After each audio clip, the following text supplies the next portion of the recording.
మీ business ఏదైనా మీ ఊర్లో promotion చేయాలంటే అది సుమన్ టీవీతోనే సాధ్యం. ఇప్పుడే సంప్రదించండి. Hi hello welcome to Suman TV. నేను మీ పవన్.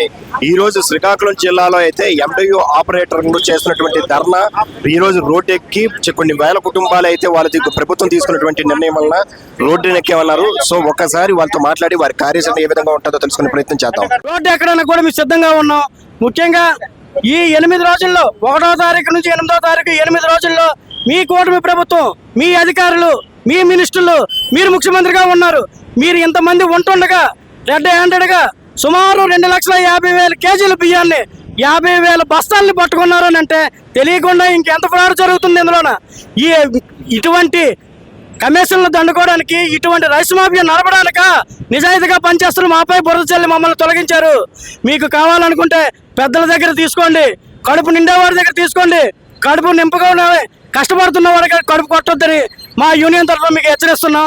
ఇప్పటికైనా సరే మీరు రాష్ట్ర వ్యాప్తంగా ఉన్న ఎండి ఆపరేటర్లకు ఉపాధి కానీ చూపించకపోతే న్యాయ పోరాటం చేస్తాం. ఆమరణ నిరాహార దీక్ష కూడా మేము సిద్ధంగా ఉన్నాం.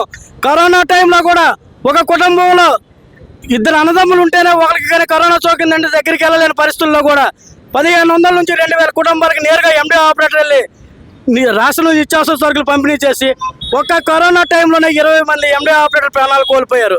రాష్ట్ర వ్యాప్తంగా ఈ వ్యవస్థ పెట్టిన దగ్గర నుంచి సుమారు 70 మంది ఎండి ఆపరేటర్లు చనిపోయారు. మా ప్రాణాలతో సహా త్యాగం చేస్తే మా పరిధిని గుర్తించకపోగా మమ్మల్ని మీరు నిందలుగా ఇస్తారా? మా వ్యవస్థను మీరు నిందలేసి బుర్రలు చల్లుతారా? దీన్ని కానీ మీరు ఉపసంహరించకపోతే తీవ్ర పరిణామాలు ఎదుర్కోవాల్సి వస్తుంది. మాకు రావాల్సిన బకాయిలు వెంటనే చెల్లించాలి. మాకు ఏదైతే 90% సబ్సిడీ ఉందో గత 52 నెలలుగా కూడాను 90% సబ్సిడీ జీవో ఉన్నప్పటికీ కూడా 21,000 జీతానికి 18,000 రూపాయలు మాత్రమే మీరు ఇవ్వడం జరిగింది. ఆ 3,000 రూపాయలు కూడా తక్షణమే మాకు రిలీజ్ చేయాలి. అలాగే మాకు రావాల్సిన బకాయిలని రిలీజ్ చేయాలి.